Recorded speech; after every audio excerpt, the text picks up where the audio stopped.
Hola, bienvenidos a otra de estas visitas virtuales patrocinada por la Asociación Territorial de Ingenieros Industriales de Andalucía Occidental.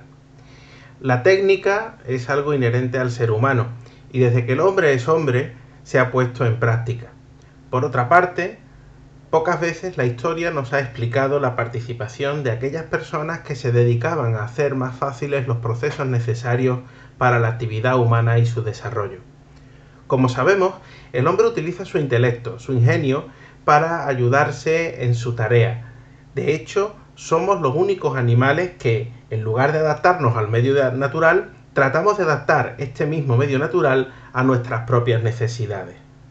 Básicamente, a esto es a lo que se han dedicado y en general los ingenieros, incluso antes de que se tuviera conciencia de la existencia de este oficio y profesión como tal. En el recorrido de hoy vamos a ver algunos episodios de la historia de la intervención de los ingenieros en los monumentos y en la historia de nuestra ciudad de Sevilla. Son muchos los ejemplos de los procesos en los que interviene la ingeniería y podríamos hacer casi una serie completa, pero he tratado de seleccionar algunos de ellos como especialmente característicos y atractivos. El primero de ellos es a propósito de la traída del agua potable a Sevilla. Y lo iniciamos con este dibujo de una simulación de lo que sería la ciudad de Sevilla en el periodo romano y también tardoantiguo, que es el mismo que se habrían encontrado los musulmanes a su llegada a la ciudad, con la existencia de un primer acueducto romano que pensamos podría existir ya en el siglo I después de Cristo. Sabemos que ese acueducto romano dejó de usarse en el periodo de la tardoantigüedad y que ya en época musulmana sería reconstruido y restaurado para su uso durante el siglo XII. Concretamente, en las crónicas de Al-Sala se nos dice textualmente cómo el emir al-Mu'minin, cuando acabó la construcción que había fundado, refiriéndose al Palacio de la Guaira, se cuidó de llevar agua para regar lo que había plantado en aquellas extensas huertas que había fuera de la puerta de Carmona, en el llano sobre el camino que conduce al este de la ciudad. Huellas antiguas que se habían cubierto habían hecho aflorar la construcción de una acequia romana. La tierra la había cubierto, pero estos musulmanes pues se dieron cuenta de que existía la excavación y existía la conducción de agua. De manera que fue llamado Al-Hayy Aziz, un ingeniero que cavó alrededor de los vestigios que hemos mencionado y aquí hizo aflorar la traza de un acueducto por el que se conducía el agua en tiempo de los romanos a Sevilla. Dice la crónica de Insala en época de los primeros reyes de los romanos, gentes desaparecidas de siglos anteriores. Este ingeniero Aziz prosiguió la excavación de todo el acueducto con mineros y obreros y cientos de hombres y trabajadores hasta que lo condujo toda la excavación hasta la fuente llamada de Al-Gabar, que ya está en términos de la actual Alcalá de Guadaira. Y he aquí que se dieron cuenta de que aquella fuente no era un manantial, sino una ruptura que había sucedido en la acequia, en lo que es el acueducto original romano, y ese acueducto pues ya llegaron hasta su origen en las galerías excavadas en la tierra, en la piedra alcoriza de Alcalá, y pudieron reconstruir todo el acueducto. Esa reconstrucción se llevó a cabo en febrero de 1172 y feliz el emir por tener regadío en su huerta de la Guaira, pues también mandó llevar el agua dentro de la ciudad de Sevilla y construir un depósito, un gran aljibe para acumularla. Aquí tenemos una reproducción de lo que sería ese acueducto en época tardoantigua y cómo se introduciría dentro de la ciudad por lo que ahora denominamos la Puerta de Carmona y llegaría hasta las inmediaciones de la plaza de la pescadería, que es donde estaría el final de ese acueducto. Ese acueducto estuvo en uso, pues como digo, durante toda la antigüedad, y ya después, en época medieval, pues el que hemos conocido, digamos, y todavía quedan algunos restos, es el de época islámica, que mantiene el mismo trazado, mantiene los mismos sistemas de transporte del agua, y esa reconstrucción realizada en tiempos de los almohades pues ha estado en uso ya hasta bien entrado el siglo XX, cuando se inicia su desmantelamiento al entrar en vigor, bueno, pues otras fórmulas de conducción de agua y de abastecimiento de la ciudad.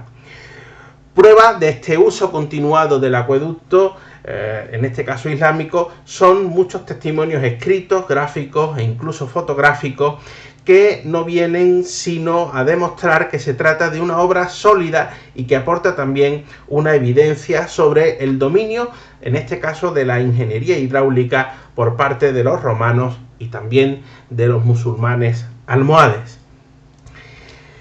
La importancia que tiene el traer agua a la ciudad no solo radica en el abastecimiento público, sino también en otros usos que tiene esta corriente de agua dentro de lo que es la actividad humana, como es, por ejemplo, el uso de los molinos. De hecho, este trazado del acueducto en la Edad Moderna nos permite ver el desvío que a partir del siglo XVI se opera del acueducto para desviarlo hacia el norte y abastecer toda una serie de huertas y también algunos molinos para producir harinas con el movimiento constante de ese agua procedente de Alcalá. Pero sin duda lo más interesante y lo que nos interesa desde el punto de vista de la ingeniería de este acueducto es la complejidad del transporte del agua, puesto que hay que hacerlo solo contando con la fuerza de la gravedad. Una fuerza de la gravedad que además hay que saber controlar. Es muy importante, por tanto, que la nivelación del terreno sea uniforme y la pendiente sea suave y constante, puesto que si el agua corre con una pendiente demasiado acusada, el ángulo de inclinación es demasiado acusado, el agua toma velocidad y el peso del propio agua puede hacer vencer la resistencia de las canalizaciones, incluso poner en peligro la estabilidad del propio acueducto. Además, esa velocidad y el peso del propio agua genera una presión que en el final del acueducto, en los depósitos, pues también provocaría problemas de empujes, de peso y de control de ese propio agua. Por tanto, el acueducto es algo más que un servicio público, es una gran obra de ingeniería de una complejidad extrema que comienza por una parte subterránea, con lo que se denominan minas de agua. Es una canalización que vemos aquí en el corte, uniforme, que cuenta con toda una serie de respiraderos que funcionan también como accesos para control y mantenimiento de la propia canalización y que todavía hoy se conservan y que esta sociedad espeleológica GEOS pues ha documentado y ha dibujado perfectamente a propósito de los estudios que se han realizado del acueducto de Sevilla.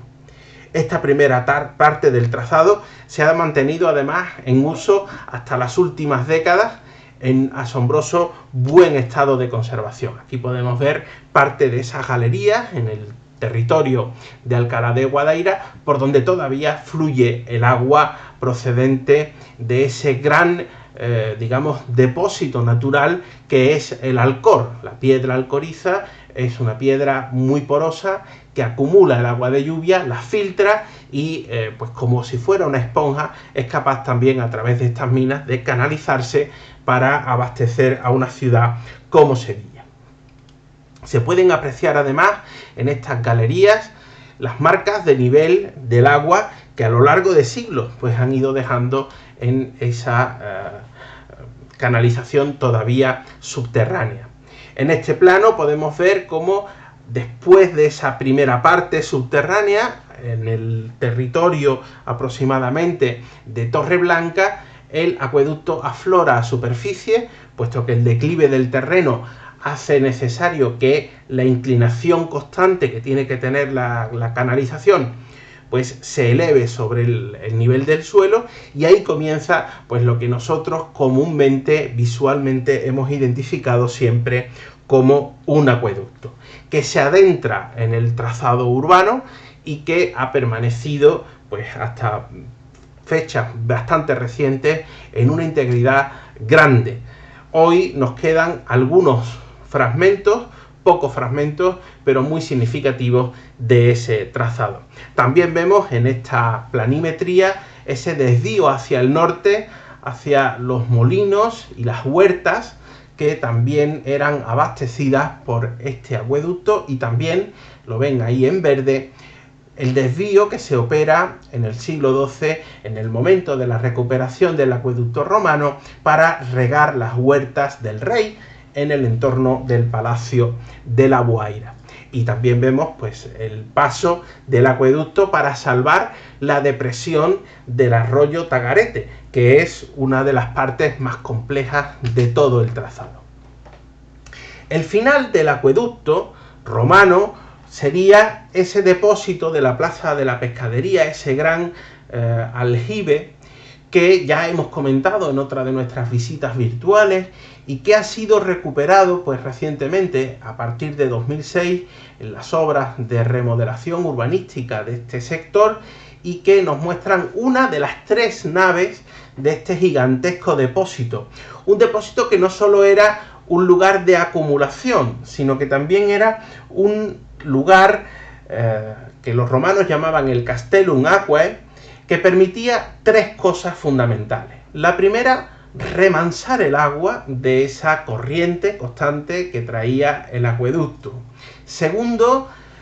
por decantación, es decir, por el peso de la propia gravedad, que las partículas en suspensión, que lógicamente en el transporte del agua pues habían venido arrastrándose durante todo el trayecto, pudieran depositarse en el fondo. Y por supuesto, y en último lugar, pues servir también de lugar de acumulación y de distribución del líquido elemento al resto de la ciudad.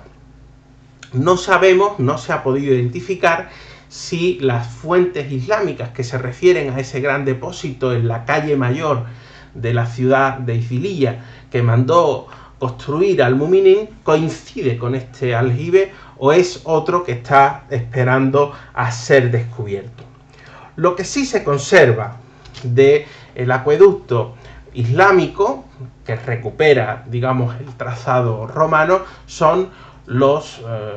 caños de Carmona, los clásicos testigos de ese puente acueducto en la actual calle Luis Montoto, antigua calle Oriente, pues en las inmediaciones de la Huerta del Pilar, donde recientemente además han sido recuperados y puestos en valor esos restos islámicos. Estos de doble arcada son los más conocidos, también por su envergadura, pues los más significativos de la obra construida en ladrillo en época almohade, de la que tenemos también planimetría, y vemos que había al menos 2 canalizaciones, una que discurría cubierta, entubada a media altura, y otra que discurría a cielo abierto, por lo que podríamos decidir que en este acueducto se diferenciaba el agua del abastecimiento público, que sería la que iba intubada, con el agua que iba destinada a la irrigación y al saneamiento, que era la que discurría al aire libre. Piensen que, lógicamente, el acueducto también es una edificación, es una construcción de carácter estratégico, puesto que la salud pública depende de la salud de este agua, y cualquier contaminante, cualquier atentado contra el propio acueducto podría causar graves estragos en la población. Ahí tienen otro pormenor de la estructura metálica que hoy ha puesto en valor este acueducto y todo lo que es el dispositivo, digamos, de acceso que se ha dispuesto en la última intervención en esta calle Luis Montoto. Con el derribo del antiguo puente de la calle Oriente, que salvaba las vías del tren, reaparecieron en los años 90, finales de los 80, principios de los 90, esta otra sección del acueducto aéreo, ya solo con una de las canalizaciones. El desvío se habría producido ya del agua entubada, que se conserva precisamente por haber estado embutido dentro de ese puente de la enramadilla, y del que se conservan pues estos 5 arcos muy cerca ya de la zona de San Agustín. Esta otra sección es la más lejana a lo que es el centro urbano de la ciudad. Se conserva pues en el cruce de la actual ronda del Tamarguillo con la avenida de Andalucía, y nos muestra pues otra sección de ese acueducto que hemos visto, viendo pues también la obra de carácter islámico, tristemente en este caso vandalizada por pinturas. Fotografías antiguas nos permiten ver también la resistencia y la permanencia en el tiempo que han tenido estos arcos. Este puente, alcantarillas sobre el río Tagarete, en las inmediaciones de lo que es ahora ese punto que acabamos de ver, pero que estaba atravesado por el arroyo Tagarete, en lo que es la zona de la Ranilla, permite ver pues el dispositivo de salvar la depresión de ese pequeño arroyo por parte del acueducto. Ahí podemos ver perfectamente la triple arcada que llegaba a tener el llamado Puente Romano de Sevilla, como se le titula en esta antigua postal, que no es otra cosa que el acueducto islámico del que hablamos. Y en esta última estampa podemos ver el encuentro de ese acueducto con la muralla histórica de la ciudad, la muralla islámica, en la zona de la Puerta de Carmona, hoy desaparecida, en la calle hoy San Esteban, que sería el punto de encuentro, como digo, del acueducto con el centro urbano histórico de la ciudad. Esta otra fotografía nos muestra pues lo que veíamos antes, el acueducto en la zona del arroyo Tagarete, junto a la cárcel Sevilla 1, en la zona de la Ranilla, y cómo ese acueducto, esa parte del acueducto, fue comenzada a ser derribada en 1912, acabando así pues con una obra que alcanzó casi el milenio de antigüedad y 2000 años casi, si consideramos que el trazado se mantiene desde época romana. Por tanto, esa es una primera e interesante intervención de los ingenieros en la historia monumental de la ciudad,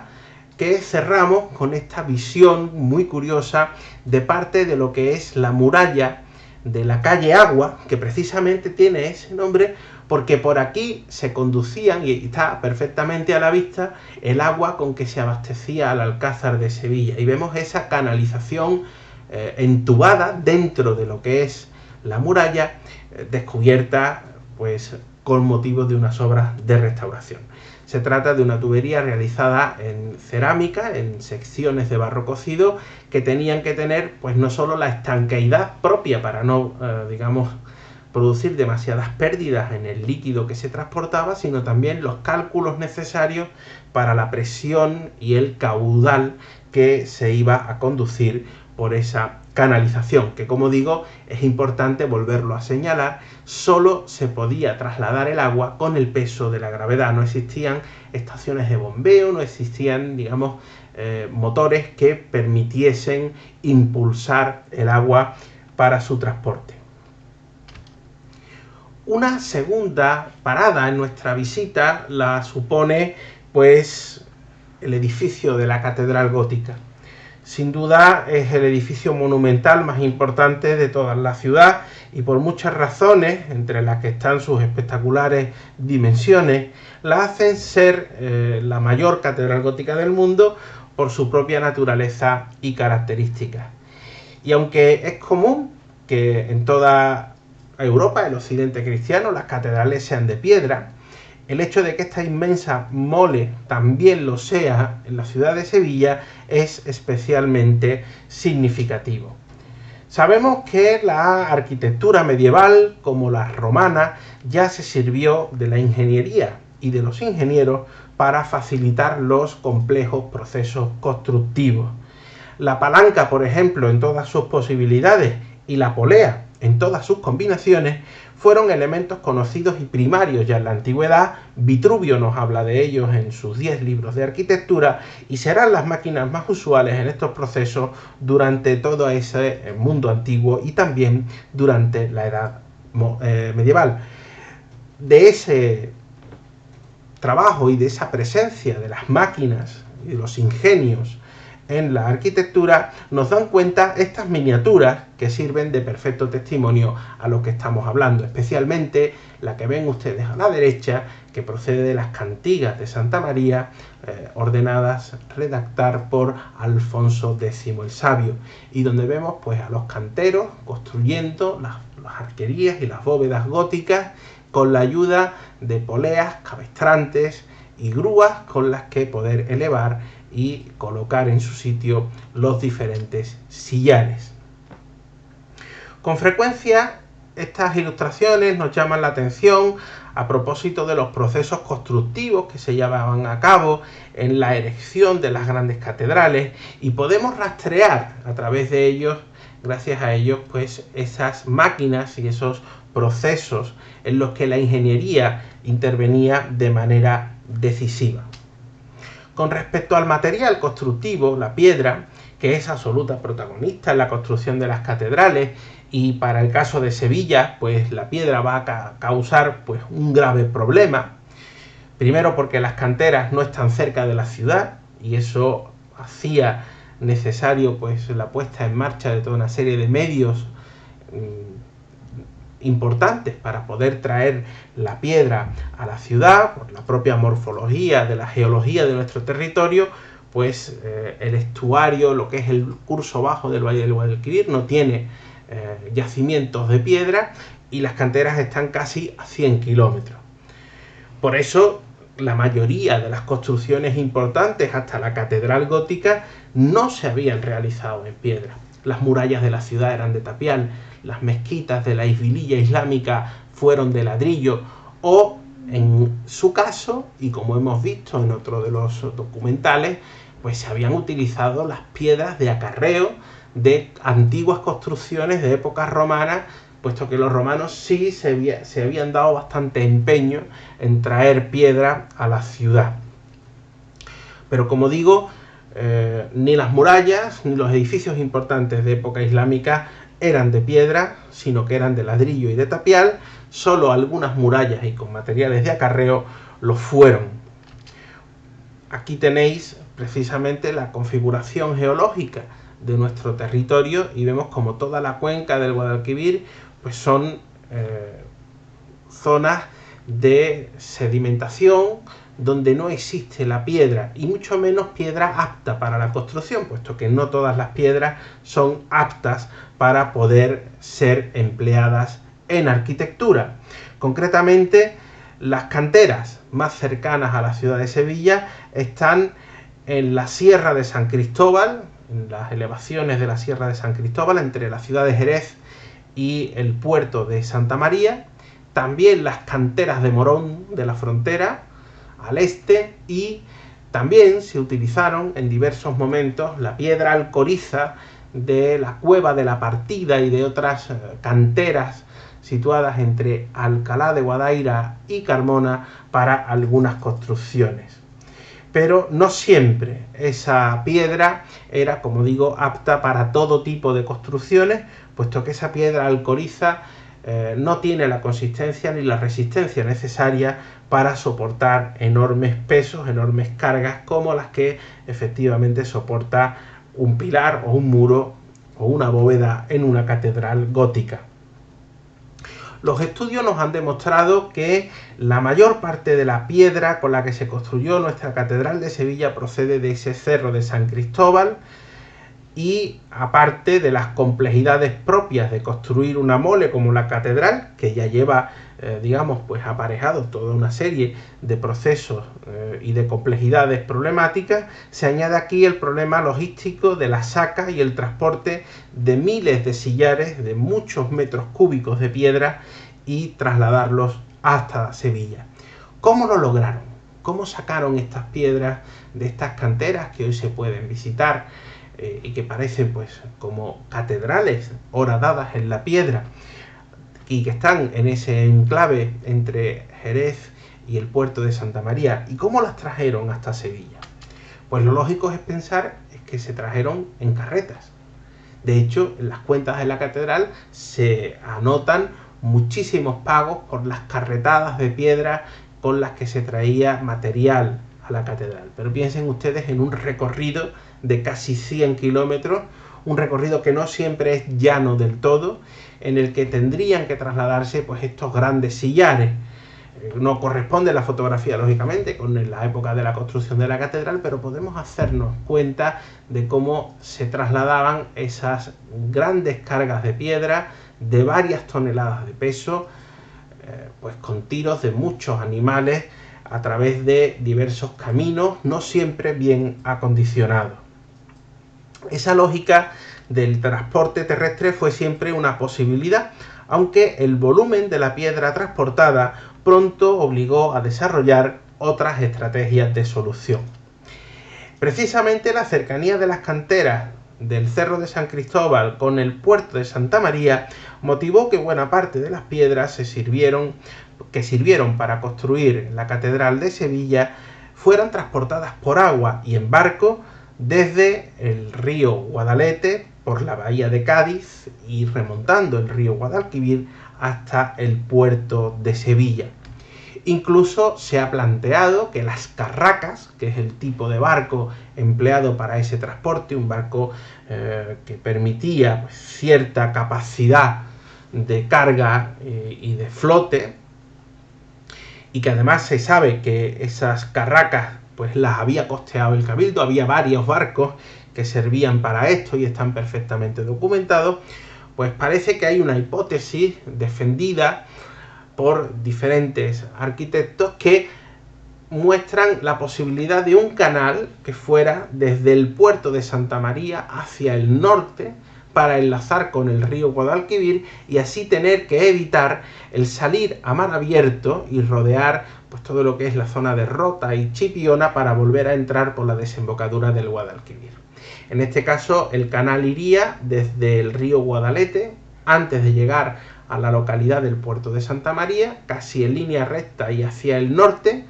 para enlazar con los últimos meandros de la desembocadura del río Guadalquivir. Sea como fuere,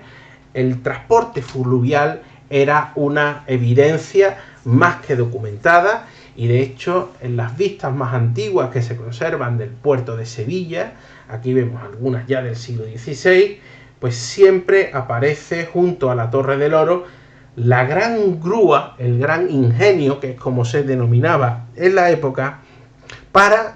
extraer y poder sacar las piedras de los barcos y barcazas y colocarlas ya sobre carretas con las que se introducían dentro de lo que es la ciudad y se acercaban a la obra de la catedral. Precisamente esa presencia constante de la grúa, tanto en los grabados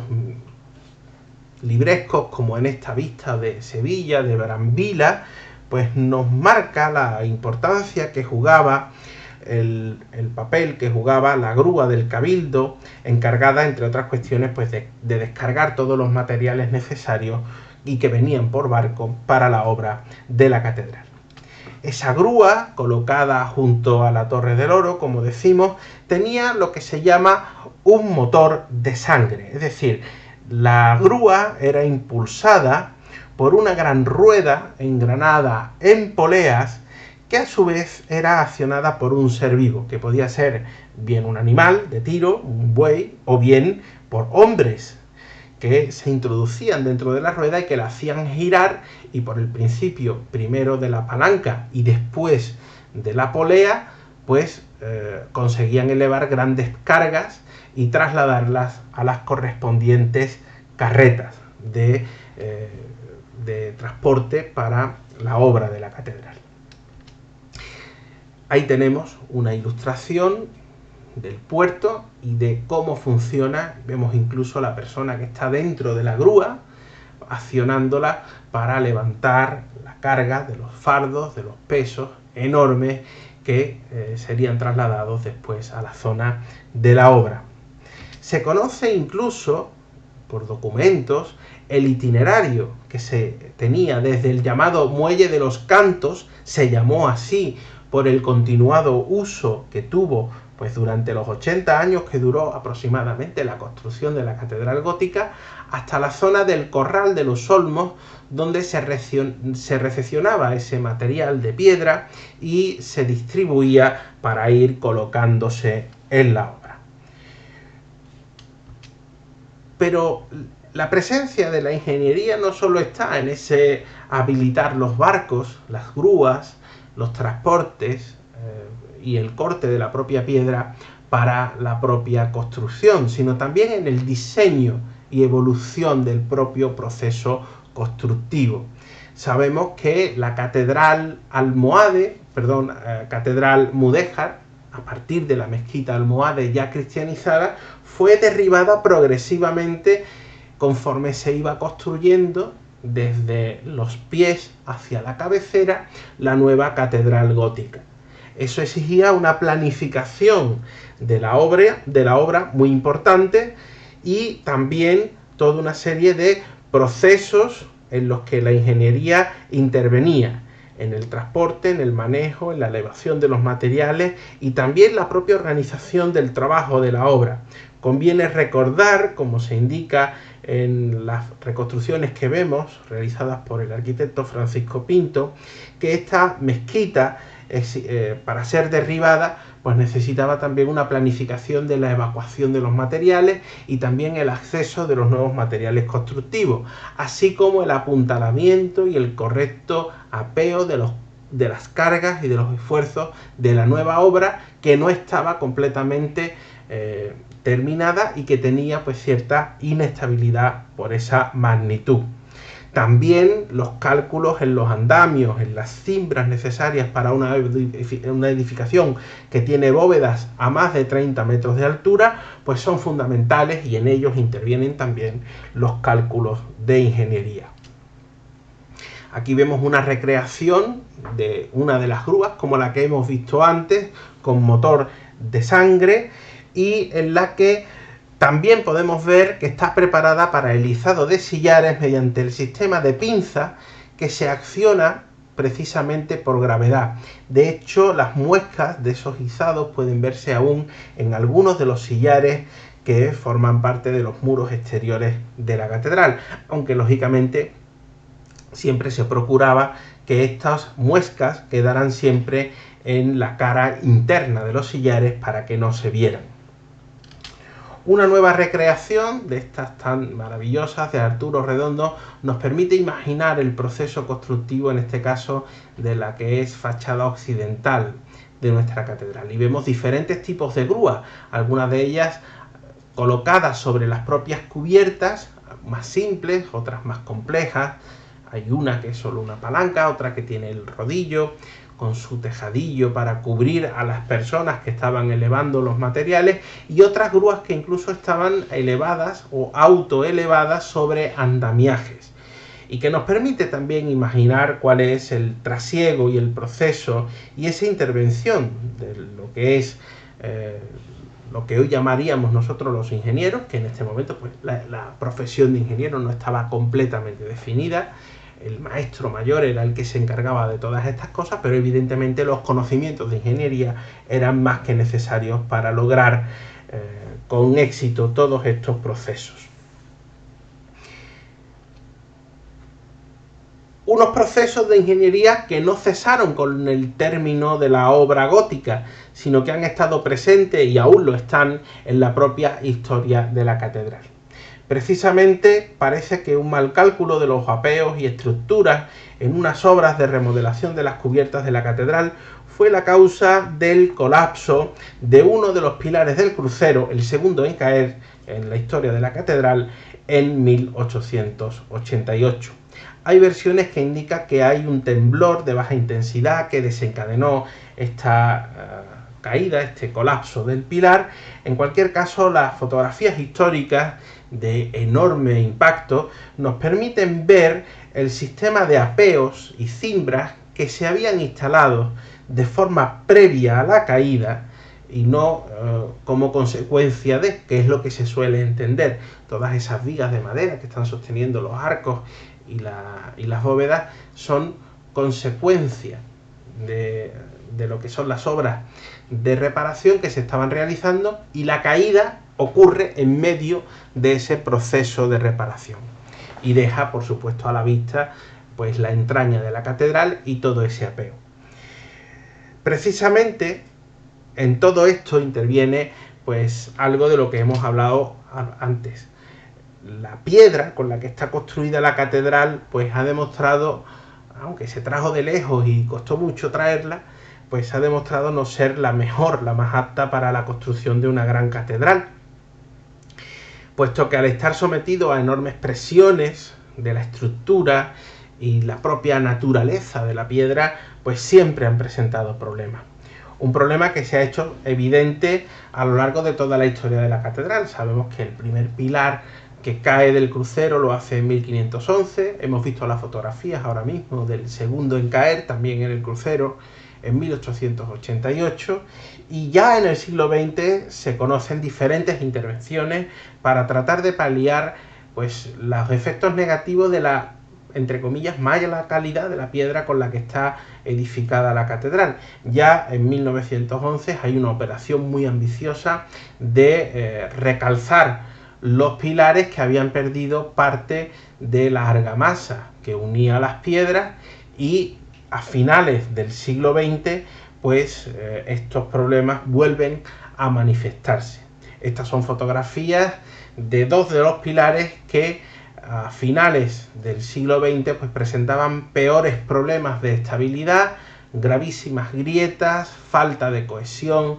de esos materiales, arenización de la piedra y toda una serie de patologías que aconsejaron nuevamente la intervención de los ingenieros, en este caso ya perfectamente formados y cualificados como tales, que idearon un complejísimo sistema para apear el peso de las bóvedas, poder liberar a esos pilares de la carga que tienen y de la función estructural que desempeñan dentro de la obra de la catedral, para proceder a continuación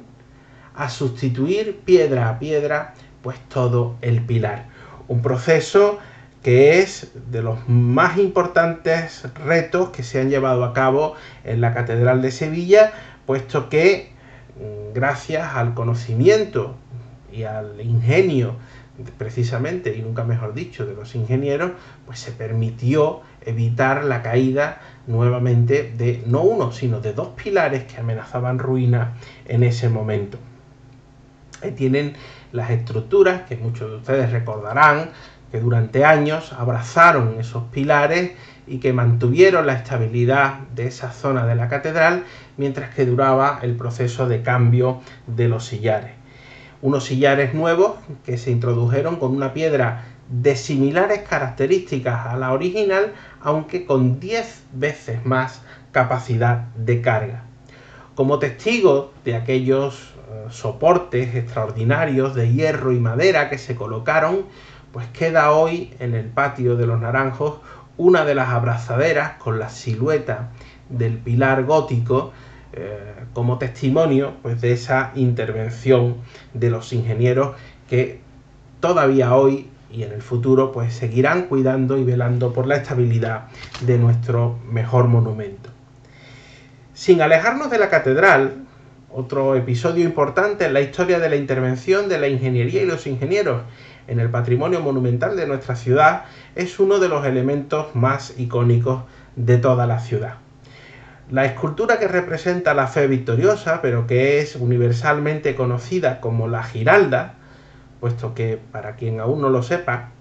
la Giralda es la escultura, lo que también se conoce como Giraldillo, y no la torre,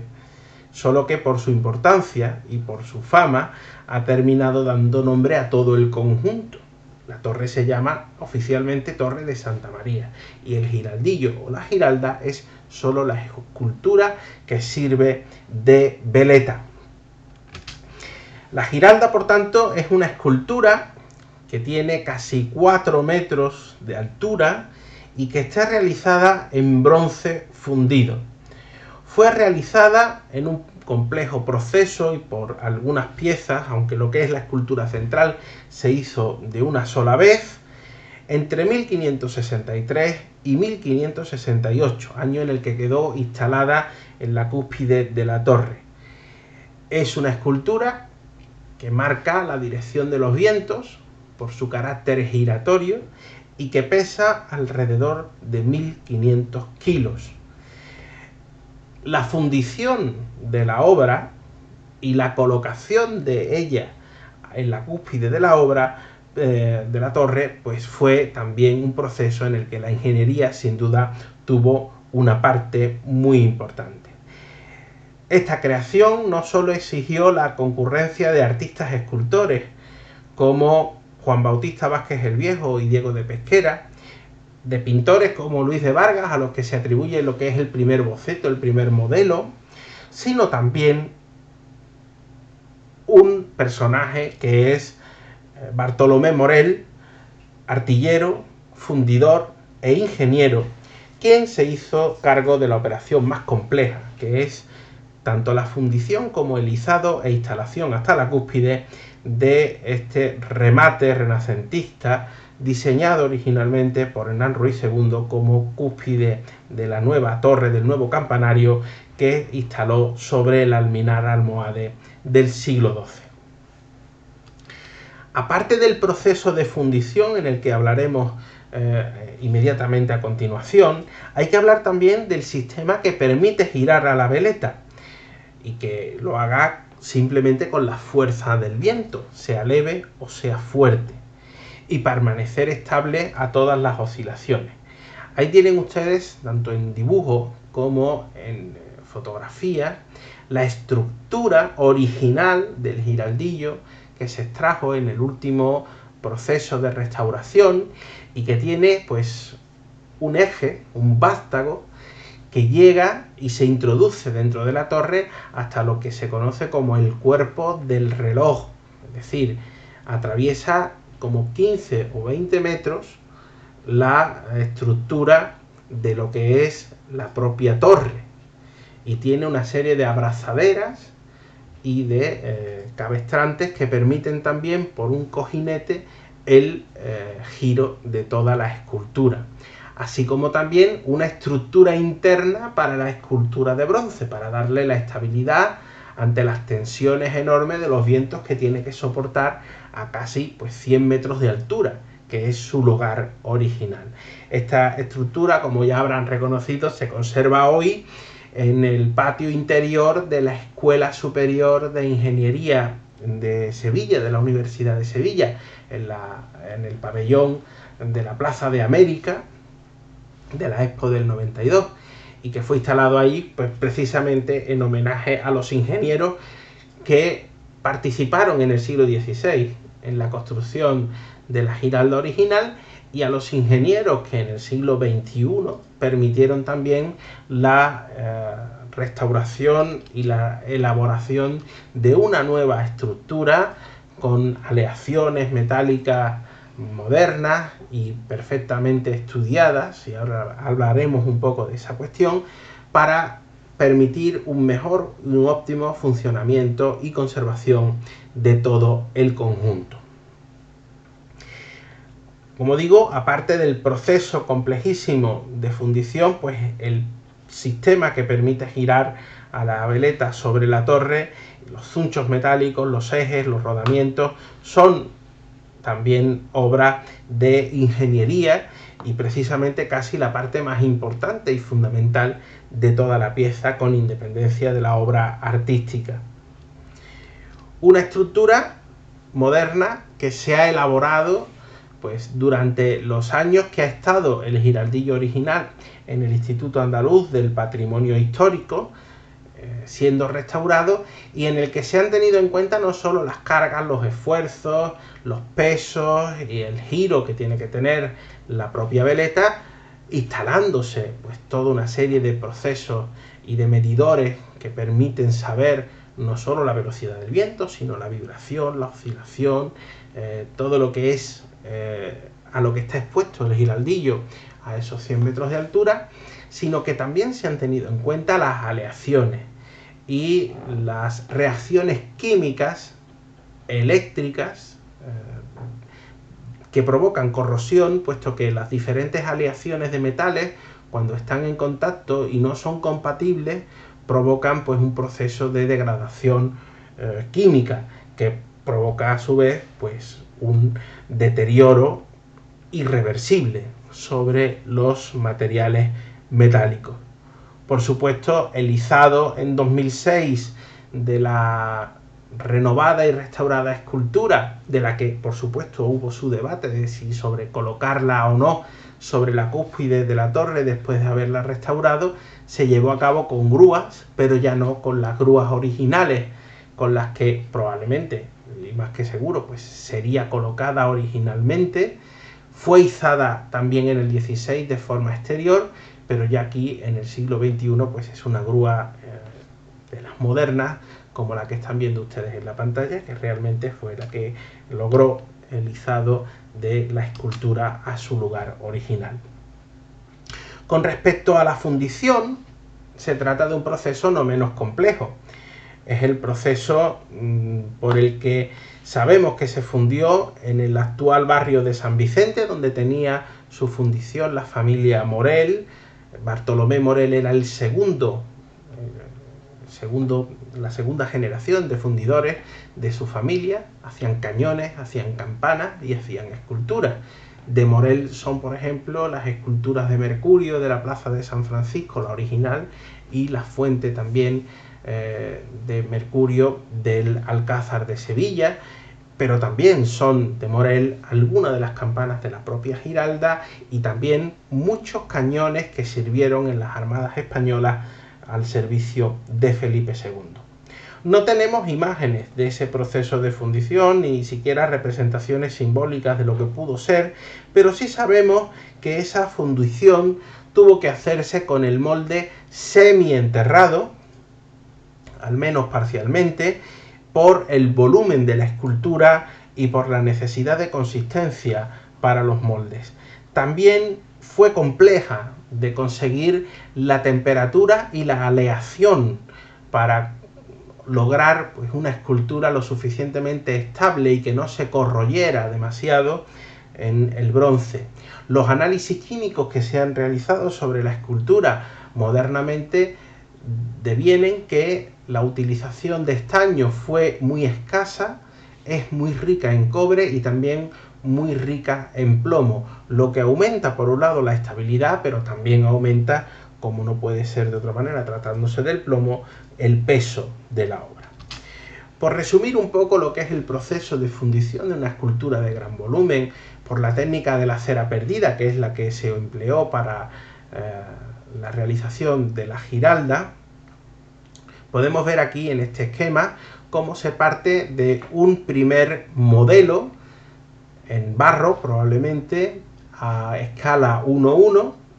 A ese modelo de barro se le saca un molde en yeso o escayola por piezas, serían las figuras B y C. En la parte D y E pues hay un primer vertido de una capa de cera que va a ser lo que ocupe después el bronce una vez que se produzca el proceso de fundición, y hay un relleno del sobrante de lo que será el alma de la escultura con material refractario para propiciar que la escultura sea hueca, como de hecho la Giralda es.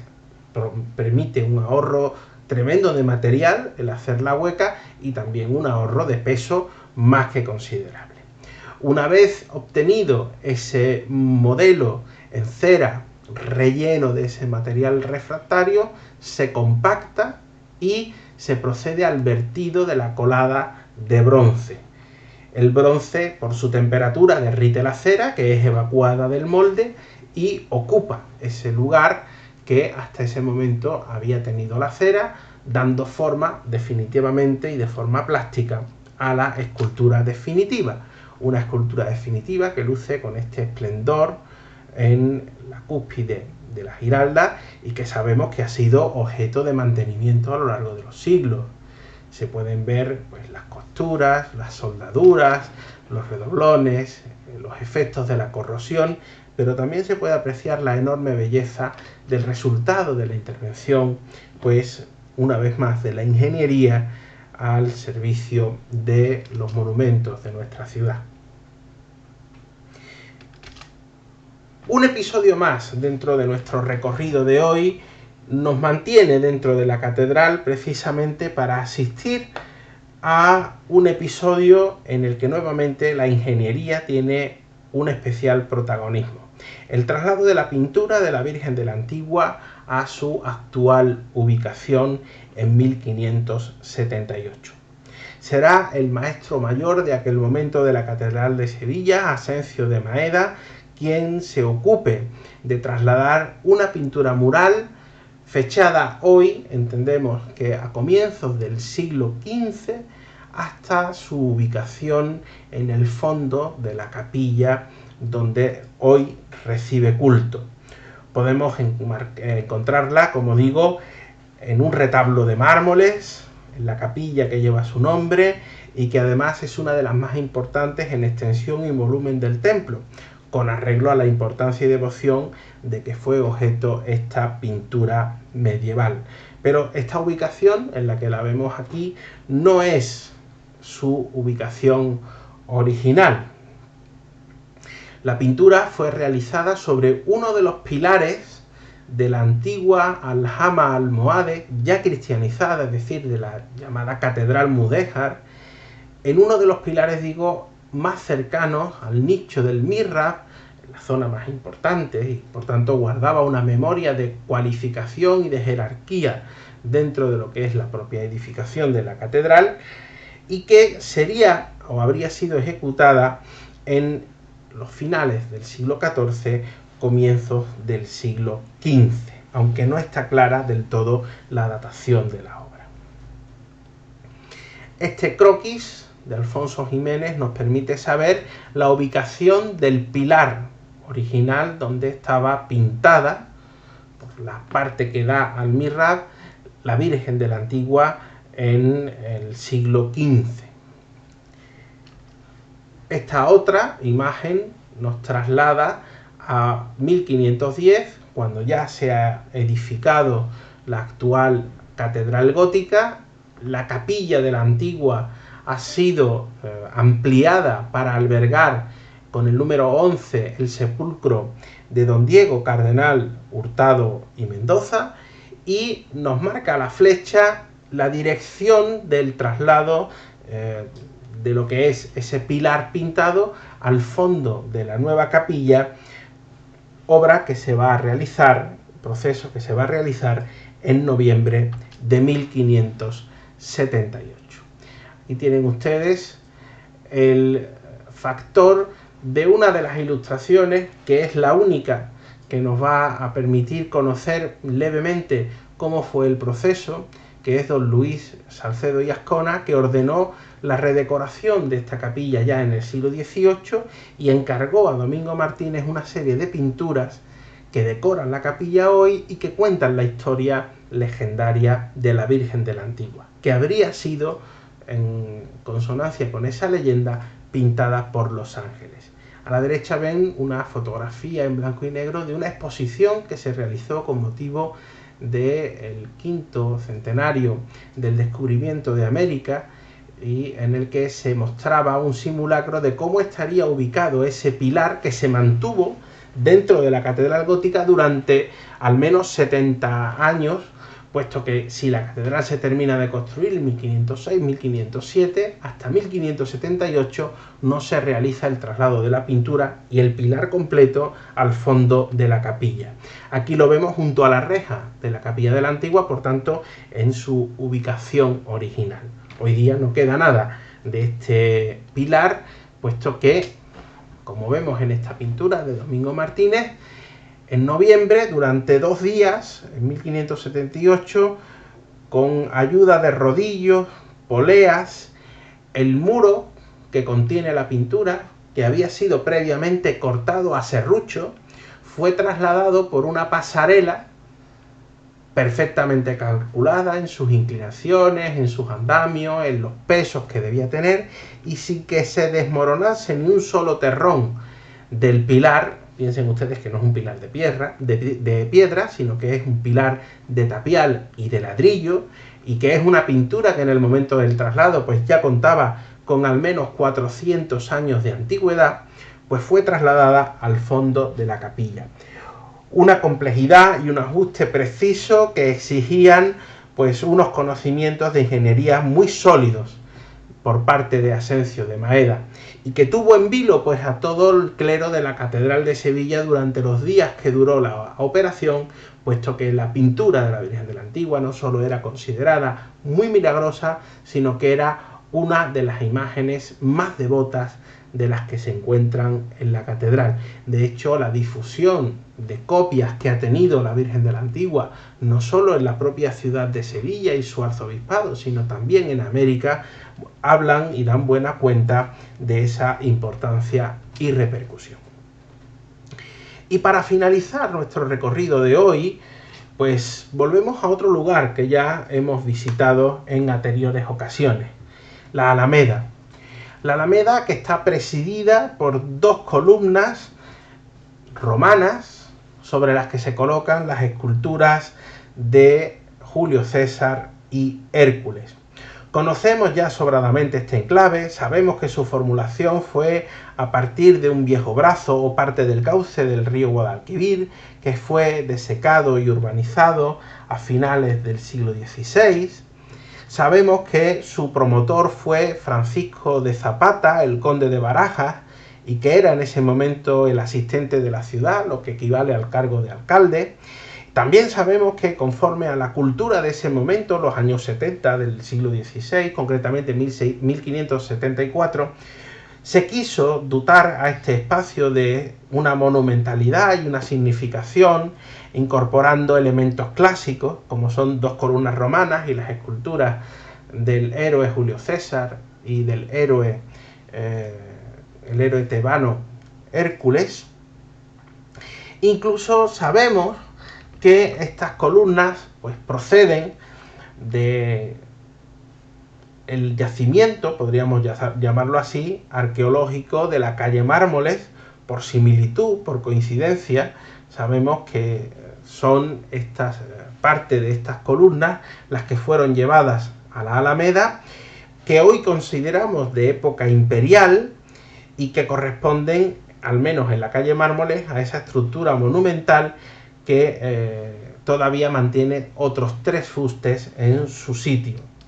Sabemos también que esos fustes probablemente no fueron originales de la calle Mármoles, sino que habrían sido traídos del templo de Trajano en Itálica, y que a su vez habían sido traídas a Sevilla desde Roma como excedente de obra del foro de Trajano. Ya lo vimos en otro de nuestros recorridos virtuales. Pero, ¿cómo fueron llevadas las columnas desde la calle Mármoles a la Alameda? ¿Cómo las sacaron? Y sobre todo, ¿por qué? La respuesta a esta última pregunta tiene 3 razones fundamentales. Primero, por la necesidad de dotar de una adherencia histórica simbólica a esos fustes que iban a presidir la nueva Alameda de Sevilla en ese contexto de veneración por el mundo antiguo y de los héroes clásicos. La simbología de que fueran fustes romanos antiguos pues le daba un poder nuevo al espacio de la Alameda. En segundo lugar, ya sabemos que es difícil y caro traer piedra desde las canteras hasta la ciudad de Sevilla, y si había unos restos que permitían encontrar esa piedra necesaria, esas columnas, dentro de la propia ciudad, pues se trataba de una solución a priori más barata. Y en tercer lugar,